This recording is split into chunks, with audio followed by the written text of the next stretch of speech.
탄핵 선고에 대한 한덕수 탄핵 선고에 대한 솔직한 심정을 있는 그대로 그것도 비율로 섞어서 해주시기 바랍니다. 오늘 이 탄핵 선고 자 기각 5 그다음에 각하 2 인용 1이라는 결과가 윤석열 탄핵에 어떤 영향을 미칠 것이냐 그리고 윤석열 탄핵 전망이 솔직히 어떠한지 말씀 좀 해주십시오. 단문단답으로 좀 답변해 주시면 좋겠습니다. 많이 실망스럽지만 윤석열과 관련돼서 상당히 긍정적 시그널이 나왔다. 네.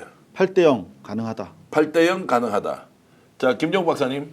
예, 뭐 저는 8대0 별 문제는 없을 것 같다. 하지만 국민들은 매우 또 답답했을 것 같다. 이런 느낌입니다.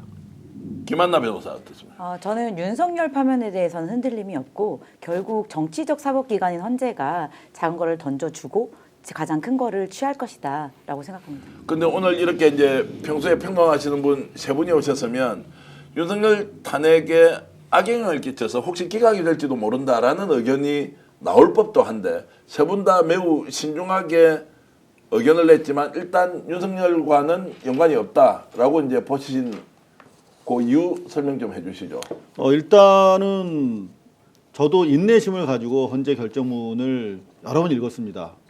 그 결과 생각보다 물론 저는 8대0이 국민적 상식에 부합하는 결론이라고 보지만 최근에 우리가 봤던 그 돌발적인 검경의 법을 무시한 그야말로 일방적인 폭력적 석방 또는 탈옥 수준에 비해서는 그나마 정돈된 문건이었다. 그리고 비록 대단히 자제를 했지만 그 속에서 헌법재판관 전원이 바라보는 윤석열과 그들의 내란에 대한 인식을 확인할 수 있었다. 그 인식이란 윤석열의 쿠데타 내란은 명백한 위헌이라는 것이었다. 기회를 주시면 결정문을 가지고 여러분들에게 좀 보고를 드릴 수 있어. 두 분도 이제 확신에 찬 이런 대답을 하고 계신데 지금 김종호 박사가 그렇게 이제 확신에 찬 답변을 하시는 이유가 있습니까? 지금 댓글로도 뭐 불안하다, 걱정이다는 분이 의외로 많은데 오해는 좀 보니까 조금씩 진정되긴 하는 것 같습니다. 예, 뭐 저의 기본적인 생각은 일단 전체적인 총평은 김복형 재판관은 좀 악의적이었다고 생각을 하고 조한창 그다음에 정영식 재판관은 비겁했다라고 생각을 해요. 그러니까 저는 이 두 재판관이 각하를 한 가장 중요한 이유 중에 하나는 자기의 마지막 판단들을 절대 보이지 않겠다라고 하는 자기 판단. 그렇죠. 그러니까 판단을 하지 않아버리게 함으로써 사전에 공격을 당하지 않으려고 했다라는 측면에서 좀 비겁하다라는 생각을 하고, 야, 근데 그거 다 정적수로 걸어가지고 얘기를 하나라는 측면에서는 소위 그 법학자이고 본인 스스로가 그 부분과 관련해서 오랫동안 재판을 해왔었고 헌법재판관인데 이거에 걸어서 자기가 거기에 숨어 있나라는 측면에서 그랬습니다만 제일 중요한 문제는 저는 비상계엄의 위법성 문제와 관련해서 아무런 언급도 하지 않았다라고 하는 건 그 이면에 8인에 대한 비상계엄이 위법하다라고 하는 공감대가 있다라고 생각할 수밖에 없다. 예. 그렇지 않다면 적어도 3인들이 어떤 형태로든지 뼈고 사이라도 바늘처럼 튀어나오게 비상계엄에 문제가 없다라고 하는 단어라도 좀 보였어야 되는데 전혀 보이지 않았다라는 측면들이 있고요. 네. 그다음에 지금 뭐 온갖 방송들이 이 선거문 중에서 어떤 대목이 좀 비상계엄에 대한 언급이 있을까라고 얘기하면서 JTBC 같은 경우는 왜 국무회의라고 하지 않고 회의라고 했느냐라고 하는 대목들을 건 측면이 있고 또 하나가 뭐냐면 비상계엄 선포의 절차적 정당성을 부여하기 위하여라고 얘기를 했어요. 그래서 국무회의 소집을 건의하는 등 적극적인 행위를 하였음을 인정할 만한 증거가 없다 이렇게 얘기했었기 때문에 이 내용을 우리가 다시 한번 추정해 보면 비상계엄이 절차적 정당성을 갖지 않았다라고 내부에 공감대가 있지 않은 한 이런 문서에 대해서 말씀하신 것처럼 5대3이다 이렇다면 이거 다 딴지 걸어가지고 못 쓰게 했을 거예요. 근데 이런 내용이 들어왔다는 걸 보면 저는 이번 한덕수 판결과 관련해서는 각자 자기의 법리적 판단에 따라서 선택을 하되 일단 그것도 제가 일부 짜여있다고 생각이 들긴 합니다만 마지막 대통령 탄핵 심판에 대해서는 저는 8대0 합의된 방식으로 결정을 하겠다라고 하는 것들이 이런 어떤 선거문을 통해서 간접적으로 보이지 않는가 저렇게 판단을 했어요. 기왕에 우리 탄탄TV 김종국 박사께서 말씀을 하셨기 때문에 네. 제가 준비한 슬라이드를 좀 보면서 설명을 좀 드렸으면 예, 지금 좋겠는데요. 또 속보가 들어오는 게 있어가지고 일단 제가 설명하고 네. 저 속보 이어가도록 하고 그리고 댓글창에 여전히 8대 0으로 희망 고문하고 있다. 이런 분들은 좀 나가주시기 바라겠습니다. 8대 0을 주장할 수 있는 것이고 그걸 희망 고문이라고 이야기하는 것이 아니라 국민들의 절대적인 지금 바람을 8대 0이라고 하는데 희망 고문하지 말라는 분이나 100% 기각이다. 이런 것 이야기하시는 분들도 좀 나가주시면 고맙겠습니다. 그렇게 바라는 쪽에 가서 방송을 하는 게 맞다는 생각이 들어서 지금 다양한 의견을 함께 공유하는 것은 중요하지만 얼토당토 안 하게 지금 아예 기각이다, 각하다 이렇게 하는 분은 별로 우리 방송에도 그리고 보는 분께도 도움이 안 되니까 좀 나가주시길 바라면서 조금 전에 말씀하셨던 거 이어가시죠. 자, 지금 뭐 김종욱 박사가 얘기한 내용인데요.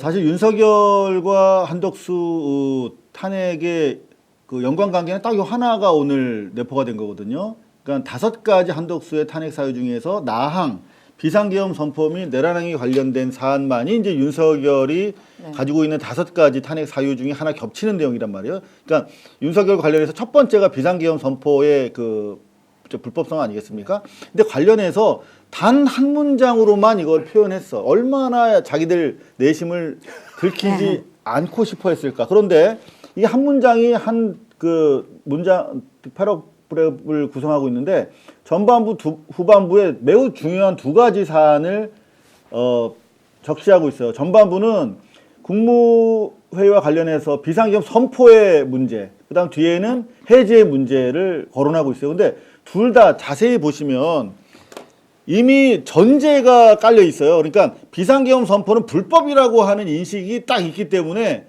그 불법적 비상계엄 선포에 한덕수가 정당성을 부여할 수 있는 국무회의 소집을 건의했다면 탄핵이 안 되는 거야. 근데 건의한 정황이 거꾸로 제가 말씀을 드렸네요.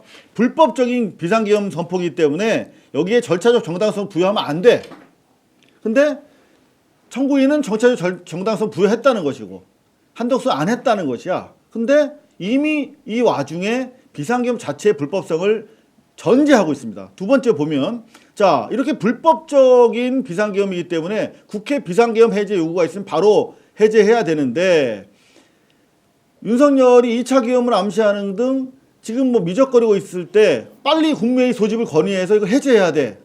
그런데 안 했다라는 게 청구인 측의 악유고 증거 없다라고 하는 게 한덕수 쪽인데 여하튼 결과는 한덕수한테 유리하게 나왔지만 윤석열을 향하고 있는 비상계엄의 불법성과 해제 요구에 대한 미적거림에 대해서는 전원 8명이 다 인정을 하고 있다라고 보여지는 부분에서 저는 향후에 사실 5가지 혐의 중에 하나만 걸려도 윤석열은 파면인데 가장 중요한 이 첫 번째 대문을 열고 들어가는 바로 이 비상계엄 선포와 관련해서 명백하게 저들이 불법성을 위헌성을 인정하고 있다라고 하는 것이고 특히 이게 의미가 있는 것은 나머지 4개의 혐의는 우리가 CCTV로 다 보고 있어요.